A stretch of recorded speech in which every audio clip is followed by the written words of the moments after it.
So you may see the ladder truck driving around that takes the 2 people to drive. That's the one that I'm on sometimes. And other times you might see me on this one, but you have to promise that if you do see me, you have to wave, and we'll wave back if we can. The one thing I will say about today is that this is a working firehouse, so there's a chance we might get a call. Hopefully we won't, and I get to hang out with you guys the whole time. If we do, we'll adjust and we'll kind of make it happen. That's sort of what this job is about, is just about trying to figure things out and solve problems as they come. So if somebody needs us, we'll go help them, and then we'll try to circle back. So hopefully that doesn't happen, and we can talk about Fire Prevention Week, which is why we're here. So we're going to read a really fun book, but first I want to talk a little bit about our website. So again, I work for the San Mateo Consolidated Fire Department. We have a website at www, I'm going to hold this up nice and close for you guys, smcfire.org. And we'll talk a little bit about that because that website has some fun stuff for you guys to work on later with your parents' permission.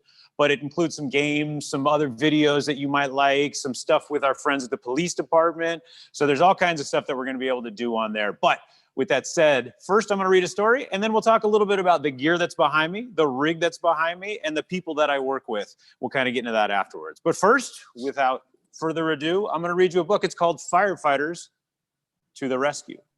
And this book was written by Kirsten Hamilton, and it's illustrated by Rich Davis. But importantly, the Penguin Group and the Viking Group have given us permission to read this to you, which is super important because we want to make sure all of our friends are on the same page and we're all looking out for each other. So without further ado, Firefighters to the Rescue. Firefighters working hard, cooking, mopping, and making beds.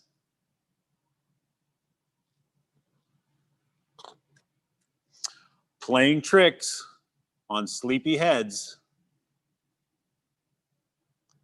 Then suddenly, the fire bell, which we may have happen here, we'll see. And that's when everybody springs into action.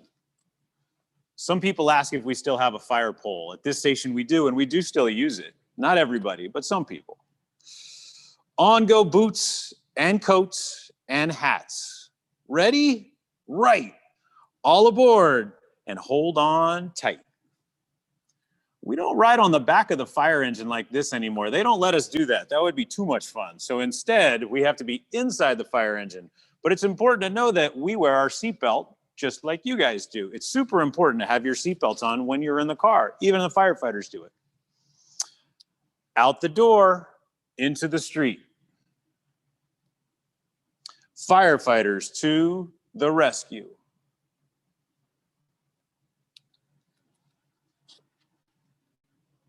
Horn blowing, engine roaring, red lights, blue lights, flash a warning. Move aside, the fire truck is coming.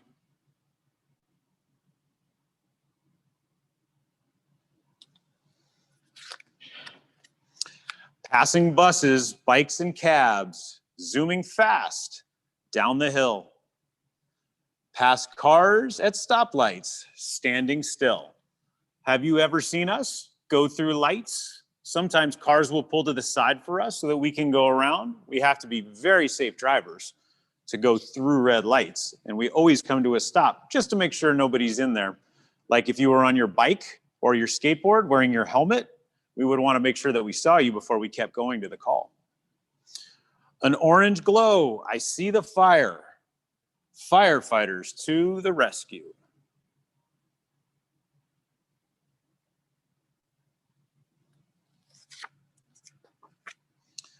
Hoses, ladders, jets of water.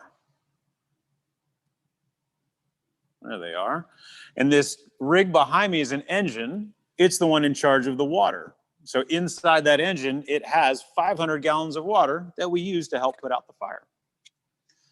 Someone calling, where's my Ben? I can't find him.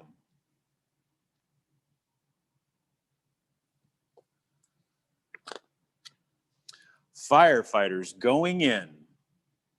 So here they're putting out the fire, here they're going in. What you might not see is that we wear backpacks that look like scuba tanks that give us fresh air. So when we go in, we don't have to breathe that bad smoke.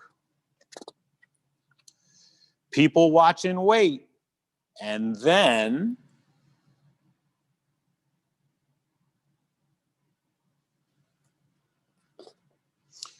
Through the dark, through the smoke, a bright red hat and a yellow coat.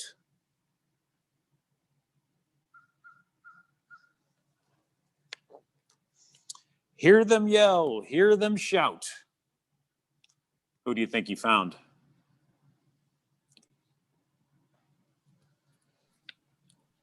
Firefighters to the rescue. And this is firefighter John. He's the one that found the puppy over there. So I know my son would be very happy with that. So I hope you enjoyed that book. I know that I enjoyed it. One of the things we were going to talk about with Fire Prevention Week is that it's a chance for us to invite you into our home. We've been lucky so far and there have been no calls, but this is a regular working fire station. It looks a lot like your house, just bigger. In the garage, we have vehicles parked. Upstairs, we have a kitchen and bedroom where the rest of the crew, there's 9 of us that are here. That's where they are. They study because like you guys were in school. They have an opportunity. We're here for 2 days at a time. So they'll make dinner up there. We'll make lunch together. Downstairs, it's kind of like your garage or your house like mine. We have our skateboards, but instead here, we have our treadmill. So guys have a chance to work out. But we also have offices where, again, we study and we do school. It's important to always work on your mind and to study, right? You guys are at home and maybe you aren't all in school yet, but you're going to be there soon. It's super important to always work hard in school though. But one thing that we thought that you could do with Fire Prevention Week, and I'm going to hold this up a little closer for moms and dads, is that if you go to our website, and the key to this thing is to scroll all the way down to the bottom. So kiddos, have your mom and dad give you permission and then work with you. And what you're going to look for is Flat Sparky. And I'll show you a picture of who that is. That's this guy right here. And there is a character. What I want you to do is to print this out with mom and dad's permission. And then really carefully with scissors, you're going to cut around this and color him in. And then what we want you to do is work around your house and show me that you're being fire safe. Some of those things can be testing your fire extinguishers. We want to have you guys have mom and dad with you. Test these once a month. It's super simple. You should have one in each bedroom and also in the hallways. And you're going to test it by pushing on this button. It's going to make a really loud noise, but it's only for a short time. And it also tells you that the smoke detector is working, which would let you know if there was a fire in the home.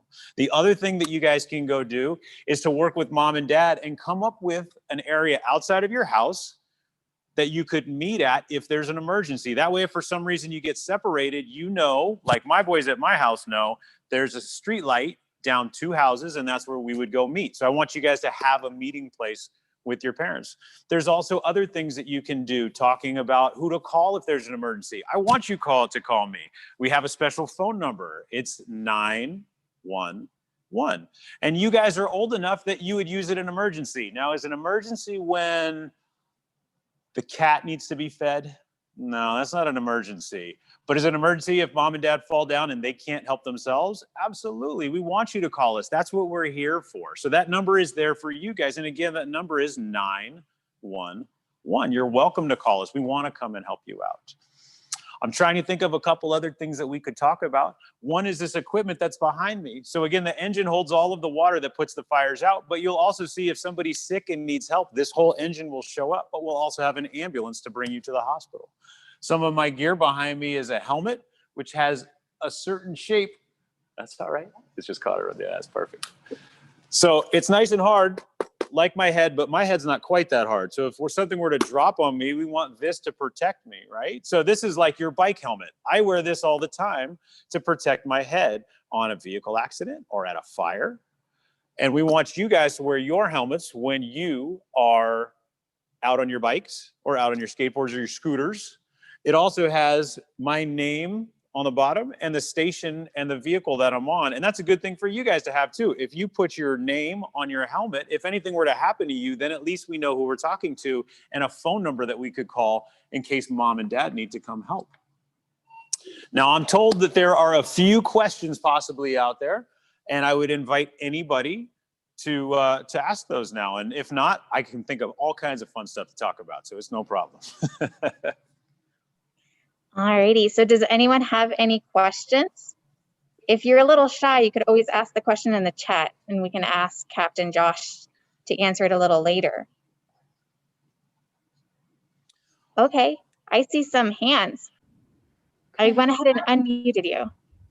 Well, I watch a show called Samuel Pompiere in Italian, and it's about a firefighter named Sam. And I have a few questions to ask that I learned from it. So first, I want to ask, like, there are plenty of things I know you guys do, like, for example, if someone's lost in the woods, you could go help them if that's something. And I know you, but if someone's stuck in the house during a fire, what do you do?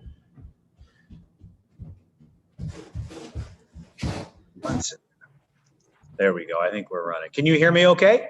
Yeah. Okay, perfect. That is a wonderful, wonderful question. And you are clearly a very good thinker. So if anybody were to ever be stuck in a house, we come in with all the gear that you see behind me with a big backpack and a big helmet, and we make lots of noise. So what I want you to do is to close your bedroom door, and I want you to stay on the ground because smoke rises. So as long as you're on the ground, you're going to be safe from the smoke. But then you're going to hear me and my friends banging into things and saying, "Fire department, we're here to help." And that's when I want you to say, "I'm over here."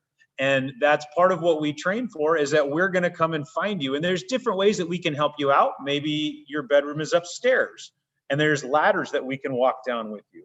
Maybe it's as simple as we just have to kind of lead you out. But the best thing that you can do is to be low on the ground, close your door, and then be nice and loud. Don't hide under the bed. Don't try to hide in a closet. Let us know where you're at and we will come and find you. That's a really good question. You did super good. Did that answer your question? Oh, I see your little brother has a question too. He's a big kid though. What's your question, bud? My question is did you mean to let the fire burn where it was in the woods? Oh, that's a good question. There's lots of fires in the state right now. A lot of my friends from this department are out fighting the wildfires. And sometimes they do, when it's not by people's homes, they will let it burn a little bit. But our job is always to protect the homes. And we had a fire kind of like that in Belmont just last week, I think it was, where it burned for a little bit, but our whole goal is to stop it before it gets to the homes. So sometimes we'll let the bushes burn that are out like in the like the woods, but we make sure that we try to stop it before it gets to the homes. That's our whole job, is to make sure that you guys are safe and that your moms and dads and their homes are safe. Does that answer your question, bud? Thumbs up? Or give me one of these? And what if the fire is so hot that it can burn your skin off? Ooh, so I think what you're talking about is stop, drop, and roll, which is a great thing to do. It's even more fun when I can actually show you, but it's a little tough this way. But one of the things we can talk about is stop, drop, and roll. And I know that it's going to be part of the fire prevention stuff also. But it's the idea that if, like you're talking about, if your skin and your clothes catch on fire, what we want you to do is stop by don't run around. Drop down to the ground. We're going to cover our face because you all have such beautiful faces. We want to make sure that you're covered up. And then you're going to roll on the ground and you're going to keep rolling until an adult comes over and goes, "You did great. You can stop rolling." And that rolling will help put out the fire. That's a really good question too. Let's see. I have another question here from, it's Dave. Is it Gabler or Gabler? If I can unmute you there. That might be your dad's name too, and maybe not. Hey, buddy, how are you?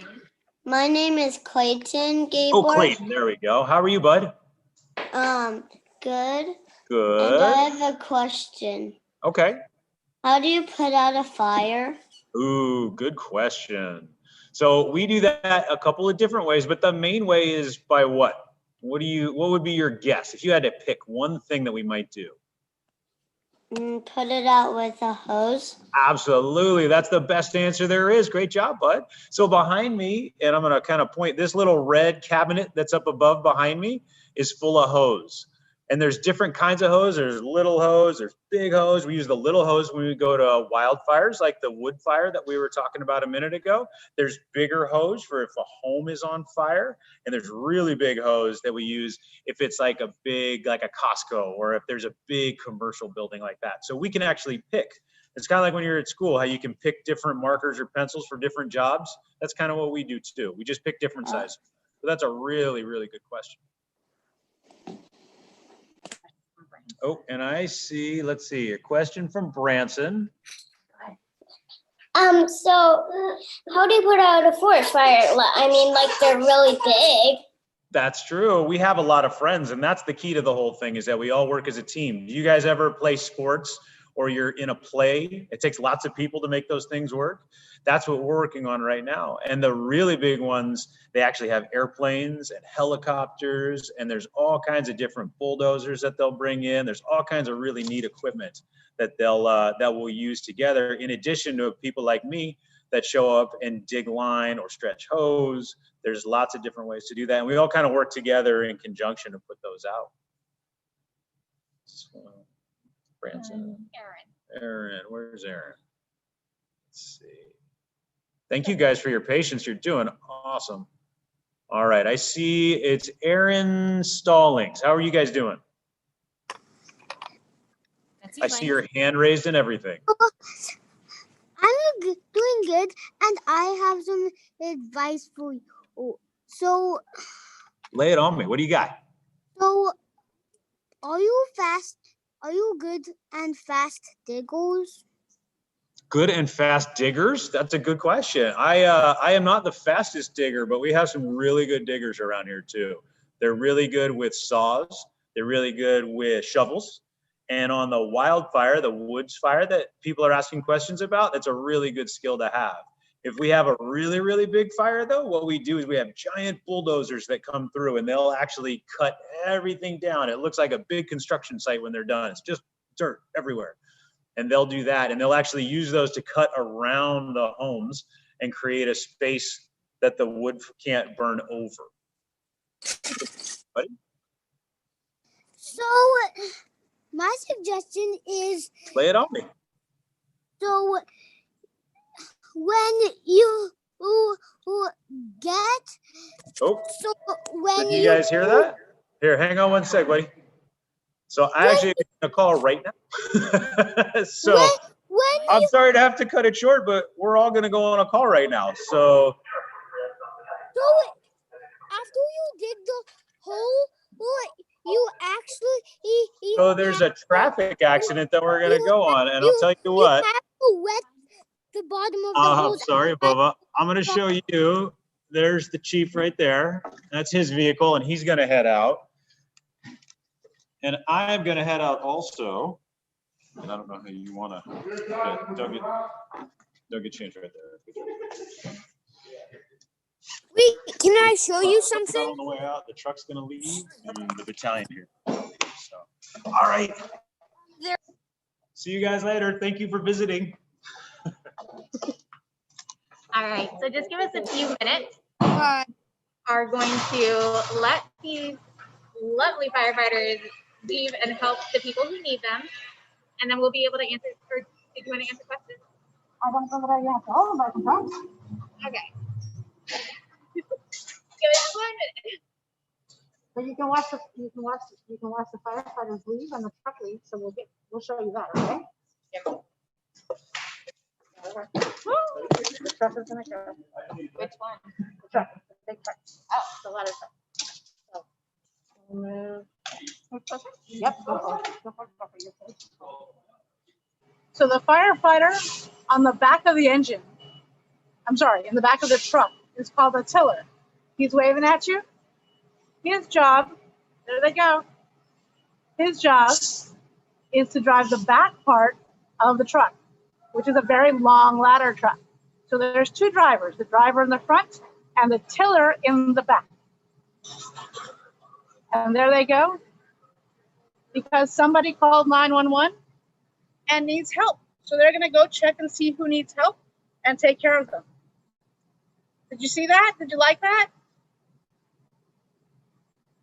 You guys are doing great. My name is Sandra, and I work for the fire department. And I was wondering if you guys had any other questions. I'm sorry Captain McGurk had to go, but you know, he got a call, and that's what the firefighters do. They get dressed and they get going really fast. So is it Alana has a question? Branson. Branson. Hi, Branson. What's your question? How do you put out lava? Lava fires? Ooh, lava fires. Oh my God. We are kind of lucky right here that we don't have volcanoes and lava. But firefighters who live in Hawaii, places like that, do have to deal with fire and lava. So what do you think you would use if you had lava coming down the street? BB. So you want to cool it down. So I would use a lot of water, right? Yeah, And you water want to make turns sure not to lava to step in it rock. because it's really hot, burn you. Just so you know, water turns lava to rock, so I would definitely use water. Yeah. And then JC, do you still have your question? Do you guys have a fire dog? I wish we did. We do not have a fire dog. So Sparky, the fire dog, who you can find on our webpage, is the closest we have right now. So no fire dogs for us at this moment. Okay. Yeah.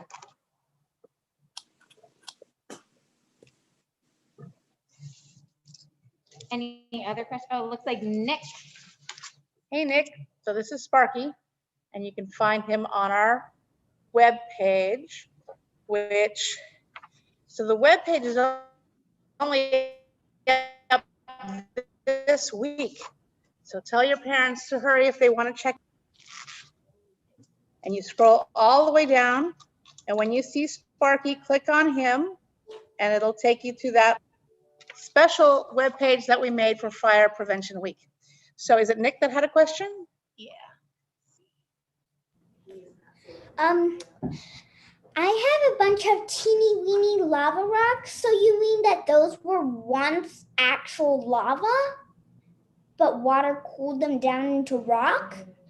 Sure. I used them in my That's fire right. to power it. It's like when we made s'mores. Ooh, s'mores are fun. And that's a really cool story. Thanks for sharing that. Thank you.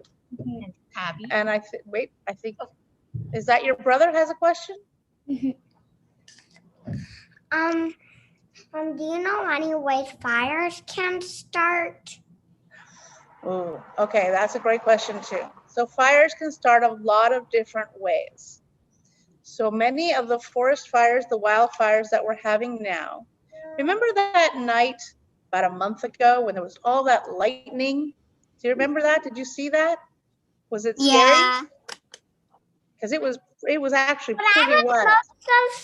I was more scared of the thunder and the lightning because I was very worried that the lightning would strike right through the window. Ooh, yeah, I know. It can be really scary. Afraid because Dad told me that lightning's the highest amount. And too bad I didn't see any lightning flashes, so I couldn't figure out how many miles the lightning away. It woke me up. How far it was, right? Because you can count and find out. But so the lightning, some parts, it woke you up. Yeah, it woke up a lot of us. Yeah.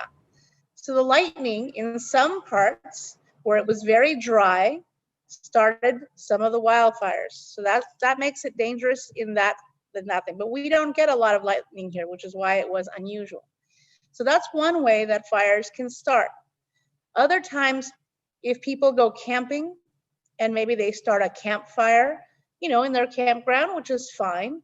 But if you're not really careful and put it out really, really well and pay close attention, that fire can create sparks, and those sparks can get caught in the wind and fly and start other fires far away. Abby But has a question. and then the other place that fires can start is in the kitchen. If you're not watching what you're cooking and you have an adult with you, a kitchen fire can start very easily. So you have to be very careful when you're cooking. So is it Abby. Abby? Hey, Abby. We're going to unmute you.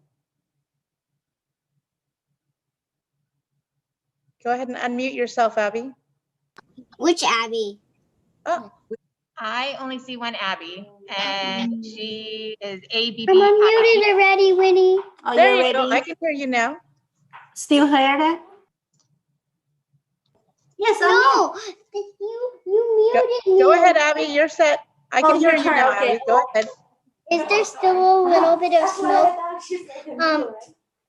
when the fire is gone? So where there's smoke, there's fire, they usually say, right? So yes, whenever there's a fire will make smoke. The smoke that we have been getting in our air is all the way from those fires up in the mountains and up in the wild forests, right? So that smoke can travel a long way. If there's a fire in your home, it will make smoke too. And that smoke is dangerous, which is why we tell you to drop down and crawl out so that you're lower than the smoke. You don't want to breathe too much smoke. And then we have a question from Ayan. Wants to know, how strong is a fire? What can it burn through? Wow, great question. Fire can get very hot and it depends on what is burning, okay? So it can certainly burn your clothes. Remember the firefighters, Captain McGurk was showing you some of his special clothing. The firefighters wear special clothing that protects them from the heat and special breathing masks that protect them from the smoke. That's why they can go into a building or a home that's on fire. I can't stay in a home that's on fire. I have to get out because it can burn my clothes, it can burn my skin, it can burn tables and chairs and furniture and curtains. All that stuff can burn, which is why we don't want to start fires, right? We have a question from Clayton. Hi, Clayton. Go ahead and unmute yourself. Is one way you put out fires by making other fires?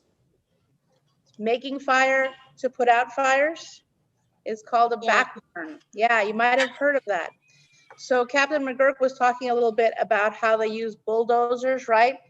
To take down all the trees and the bushes and just leave dirt because dirt doesn't burn, right? Well, one thing that they can do if they don't have a bulldozer is the firefighters as a team very carefully will burn other stuff that's in the way. So then nothing's left to burn when the big fire comes. So yeah, I like that truck, Abby. That's really cool. I can see that. So that's what a backburn is. And they will make fire breaks so that the big fire can't burn anymore. Because fire needs something to eat. That's what a fire does. It eats all the trees and all the wood and all that stuff. And so if it doesn't have any more stuff to eat, it won't burn anymore. That's what they're trying to do when they're trying to stop a fire. Okay. Aaron. Hey, Aaron, how are you?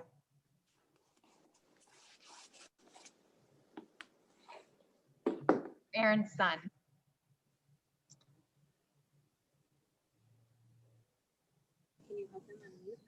There we go. I'm holding on you. Okay. I'm good. And he almost had a kitchen fight with my mom. When we were having noodles, This is Basil. noodles in a pot, That's your last name. the water from the noodles actually bubbled up out the pot's top, even and That's their last name. I just asked. mom, but and he came and put it on a low level. But fun fact, it did it with the top on. Good for you guys. Okay, yeah, you have to be very careful. Kitchens are tricky and you can start a fire in the kitchen really easy. I know I almost did too. So I always keep an oven mitt, one of those oven mitts nearby. I always keep a top for the pot near, you know, because if something gets on fire on the stove, I can take the top and put it on top of the pot, and that will squash the fire. Then you turn off the stove, turn off the heat. And again, the same idea, right? You're squashing the fire, you're not giving it anything, any air to breathe, because fires need air, they need fuel, something to eat, and they need heat. So when we're putting water on a fire, we're trying to take away that heat and some of that food that the fire is trying to eat, so that it'll stop burning. I think, let's see. I saw somebody, Nick, so there's two of you there. Go ahead. Basil. My name's Basil. And his is Orson. Basil and Orson, nice to meet you guys. Go ahead. Well, I know you guys use different types of stuff like trains and boats for different types of rescues. Yeah. So how many different kinds of vehicles do you have to do the rescues? Okay. And if you go to our webpage, we'll show you some of that cool stuff. Okay, so we have fire engines like the one behind me. Okay, the fire engine is a little shorter and carries a lot of water in it. Okay, then the fire truck, which we just saw Captain McGurk and the firefighters leave on, right? That's the ladder truck. They carry lots of ladders so they can go to high places with the ladder truck. Okay, then they have boats. Sometimes somebody gets stuck out on the bay. They have jet skis, they have boats, and then they have regular pickup trucks. So there's a couple of different things, and whatever the emergency is, they'll find a way to get there and find a way to help you. And then JC and Abby had a question. Branson, we'll get to you. Let's get to JC. Okay. What does it mean when the firefighter said a traffic accident? If they get called to a traffic accident? Yeah. Is that the question? Yeah. Yes. Yeah. So what does it mean? A traffic accident is when there are cars involved on the street. So if a car hits a telephone pole, or if a car crashes into another car, that's a traffic accident. And Okay. they get calls to traffic accidents. They get calls to fires. They get calls if someone is not feeling well, right? So they have all different types of calls and different types of emergencies. So I want to remind you something about firefighters. So Okay. is it JC is this and Yes, JC. Abby. Hey, Abby. Thank you. And then the other Abby is holding up a really nice picture. Thank you. I can see that. Did you want to answer Nick So, and Basil's brother? And then we'll do Branson. okay. So Basil and, oh, did your brother Orson have a question? Go ahead.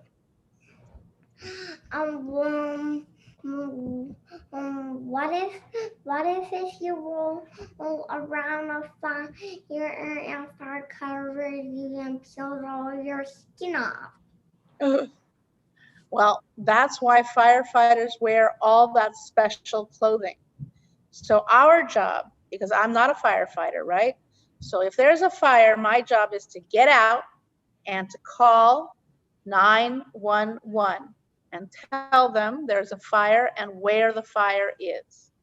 Now, if I get out of my house and my house is on fire, I'm not going back in. Never go back in. Get out and stay out and wait for your parents and wait for the firefighters, okay? That's our job, to make ourselves safe. All right. We don't want the fire to burn you, and we don't want the smoke to choke you. So that's why it's important to get out. Okay. Okay. Branson, go ahead, Branson, and unmute yourself. Why is the fire truck so loud? Why is the fire truck so loud? Okay, well, if you were in trouble and you called 911, how fast do you want them to get there to help you? Pretty fast, right? You want them to get there fast. So it's important not just to get to you fast, but to get to you safely. So the fire engines and the fire trucks have something called a siren, right? You heard the alarm go off here in the firehouse a little while ago at the fire station. But on each truck, we have a fire alarm, if you will, a siren, to let everybody else know that the fire truck or the ambulance or the police car is on the way to help somebody, so that we can move out of the way and the fire truck and the fire engines can get to where they're going. All right? And it sounds like the fire truck is back. So they went to their call. Somebody called 911 and they went to help the person, and now they've come back. You want to see? Can we show them? Let's take a look.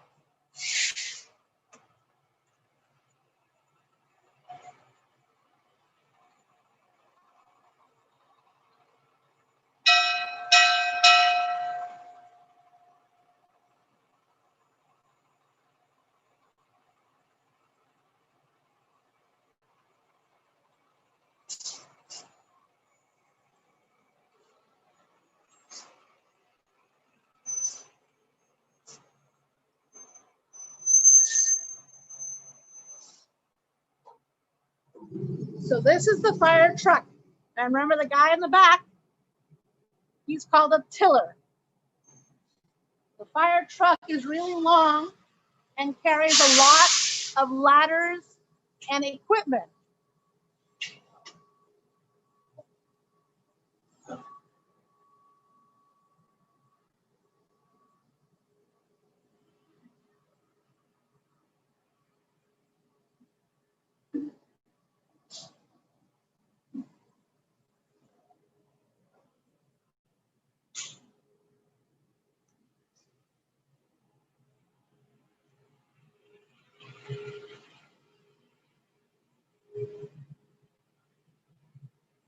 Alrighty. We're gonna go ahead and end our story time so that we can allow the trucks to finish their cool down period so that all of the firefighters can settle down. Thank you so much for joining us today. If you have any follow-up questions for the firefighters, go ahead and send them my way. I was the one who sent the email for this invitation. So my name is Adriana. My email is avalencia@cityofsanmateo.org. Thank you so much, everyone. Have a great day. Bye. Bye.